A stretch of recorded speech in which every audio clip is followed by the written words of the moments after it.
Zia Alonto Adyong said the impeachment hearings could also provide Vice President Sara Duterte an opportunity to answer allegations against her. So he doesn't call the trial in the Senate not an opportunity to present evidence?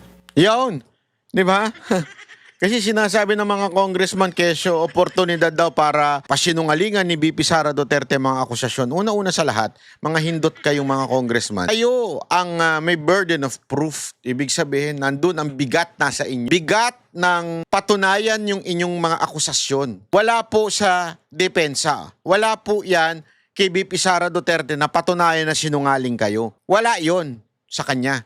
Nasa sa inyo yan. May katotohanan ba sinasabi ninyo? Nasa sa inyo yan. Kayo dapat ang magpatunay. So para sabihin mo na, para mabigyan siya ng chance magpaliwanag, mga hindot, hindi niya kailangan. Kayo ang magpaliwanag. Patunayan ninyo na totoo yan sinasabi ninyo. Kasi yung ginawa ninyo kay Madriaga ay hindi pagpapatunay na tama si Madriaga. Alam mo kung anong ginawa lang nila kay Madriaga? For the opses. You know why? Kasi hindi naman kinwestiyon. Bawal mo ngang questionin yung credibility ni Madriaga eh. Bawal mo ngang questionin beyond dun sa kanyang sinulat o sa kanyang affidavit. Ang pwede lang, ulit-ulitin mo lang putang inang affidavit na yan. Yan lang ang pwede. Ulit-ulitin mo lang yung affidavit na yan. Yun lang.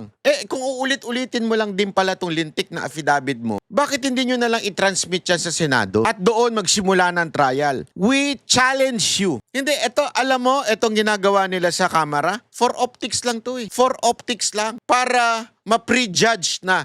That's the goal of this mini trial or hearing is para ma-prejudge na si VP Sara Duterte in public.